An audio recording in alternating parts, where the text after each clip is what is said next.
Olá pessoal, aqui é Leonardo Montes, gravando diretamente da minha casa, hoje dia 22 de março do ano de 2018, e o nosso tema hoje é Desejo de Morte.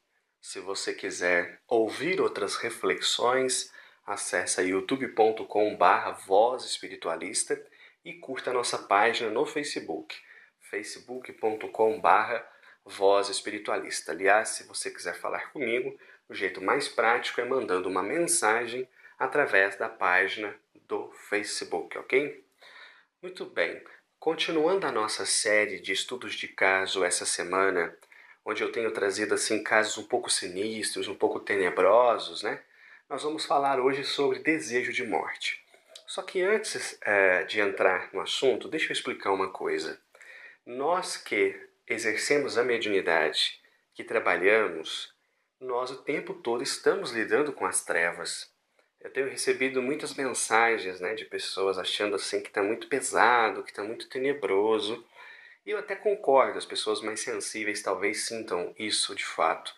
Porém, se nós queremos trabalhar efetivamente, nós temos que conhecer esse outro lado. Nós não podemos achar que espiritualidade é o reino do algodão doce. Tem muita coisa sinistra aí mesmo. E quanto mais soubermos, melhor preparados nós estaremos, ok? Muito bem. Esse relato que eu vou trazer hoje, como que eu vou trazer amanhã, foi obtido através da reunião de desobsessão. E o caso é mais ou menos o seguinte. Havia um senhor, que eu vou chamar de Antônio, e até os 65 anos de idade ele viveu como qualquer outro homem no Brasil. Ele trabalhou, criou família, os filhos casaram, a vida foi seguindo e ele terminou viúvo e passando dos 60 anos de idade, as enfermidades foram chegando, né? Já não tinha mais a mesma saúde física, já não tinha mais a mesma energia, a pressão foi se descontrolando, o diabetes foi ficando mais intenso, enfim, foi tendo, né, a queda da resistência orgânica. Paralelamente a isso, o Antônio começou a perder o sentido da vida. A vida dele foi ficando sem graça, né? Os filhos já tinham se casado, já tinham se mudado, ele estava aposentado, a esposa tinha morrido. Ele passava grande parte do seu tempo sozinho e ele foi se entristecendo, entristecendo, até que pegou uma pneumonia muito grave e ficou algumas semanas internado no hospital. Quando ele conseguiu alta do hospital, ele então voltou para sua casa, onde teve ainda que ficar de repouso na cama mais algumas semanas até se estabelecer completamente. E nisso, obviamente, os familiares foram se aproximando e perceberam que o Antônio estava muito triste. E ele começou a falar em suicídio. Aliás, aqui um parênteses. Existe um mito de que quem vai se matar não fala, simplesmente vai e faz. Isso é mentira. Muito bem. Ele começou a falar em suicídio. Para ele a vida já não tinha mais graça, as pessoas não tinham mais paciência com ele estava ficando doente, tinha muito medo de terminar em cima de uma cama, sem as forças físicas, então a ideia do suicídio começou a ficar muito presente em sua fala. E ele dizia mais. Ele dizia para os familiares que ele iria pegar uma arma que ele tinha escondido no forro da casa e que ele ia usar essa arma para se matar.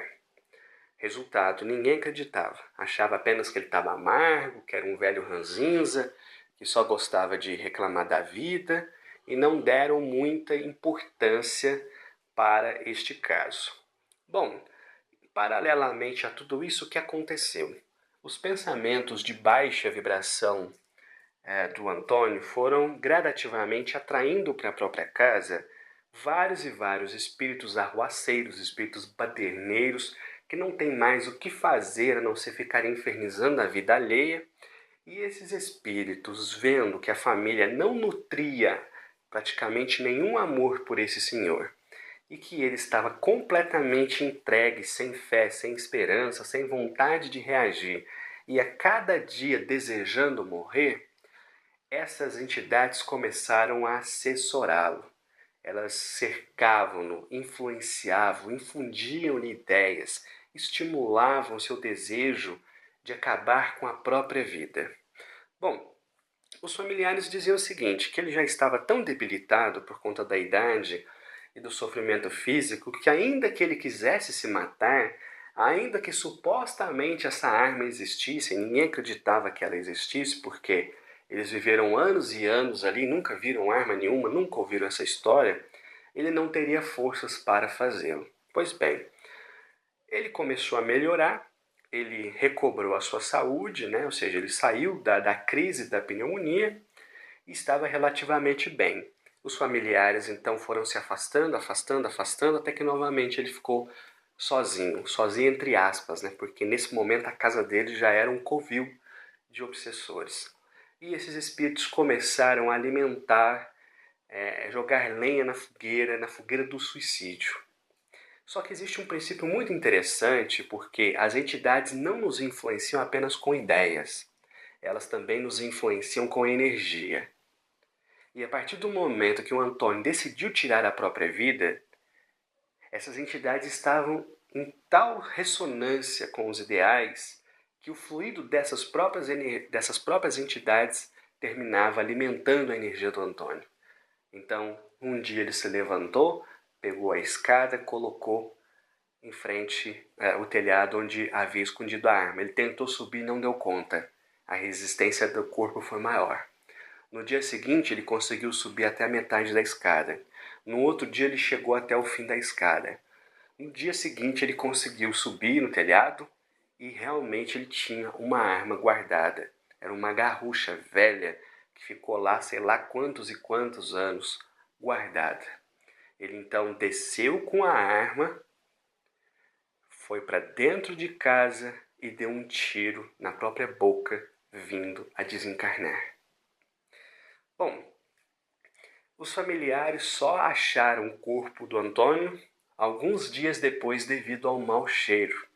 Tá aí tanto de tempo que ele passava sozinho, né? Sem as pessoas visitá-lo, pelo menos com frequência. E foi um choque, porque por quantas e quantas vezes o Antônio falou em se matar? Por quantas e quantas vezes ele falou que ele tinha uma arma escondida no telhado? Por quantas e quantas vezes os familiares ignoraram que isso era uma possível realidade? Ninguém fez nada, todo mundo achou que era um velho amargo e tal. Ele conseguiu dar um tiro na própria boca. Bom, ele se manifesta então na reunião, na desobsessão, e narra, né, essa história, né, pra gente, o sofrimento que ele enfrentou após a desencarnação e o desfecho mais impressionante. A espiritualidade estimava que ele teria mais ou menos aí apenas mais 3 meses na matéria. Ou seja, se ele tivesse tido maior força, se ele tivesse tido mais fé, se os familiares tivessem ajudado mais, em 3 meses a desencarnação viria de forma natural. Mas ele a interrompeu dando um tiro na própria boca. Antônio nadou no rio da vida, no mar da vida, e literalmente naufragou, afundou, afogou-se na praia. Bom, esse caso é realmente muito triste. A manifestação do espírito não foi agradável. Ele ainda estava em estado de sofrimento muito grande, em processo já de recuperação, mas nos mostra algumas coisas. Primeiro, que os nossos pensamentos são verdadeiras armas. Se nós não temos controle sobre o que pensamos, nós acabamos chamando para dentro da nossa casa quem não gostaríamos que ali estivesse. O pensamento desequilibrado, o desejo de morte acabou atraindo vários e vários obsessores para dentro de casa. Segundo, que esses obsessores, sem qualquer perspectiva do bem, simplesmente querendo ver o circo pegar fogo, acabaram transmitindo ao organismo já fragilizado de Antônio a força vital necessária para levar a efeito. E quantos casos eu já vi na televisão sobre isso? Pessoas que não tinham força, às vezes, para levantar de uma cadeira, um belo dia, levanta, passa uma corda e ainda se enforca. De onde vem essa força para o mal? Vem do fluido vital que os próprios espíritos levam até o obsidiado para que ele consiga chegar até o suicídio. Então, é um caso triste, é um caso verídico, é um caso que nos faz pensar muito, né?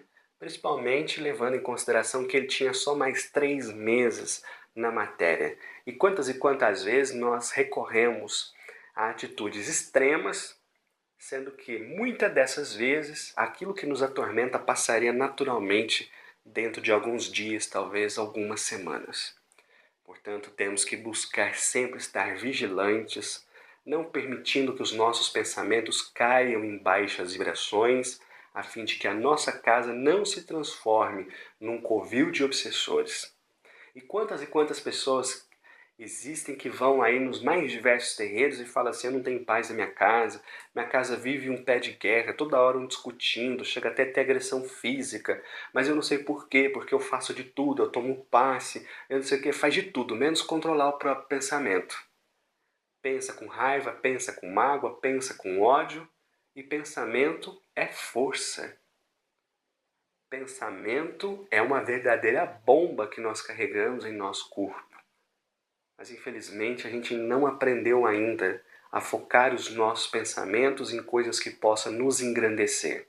A pessoa passa 23 horas e meia do seu dia só falando merda, só brigando, só chateada, só irritada.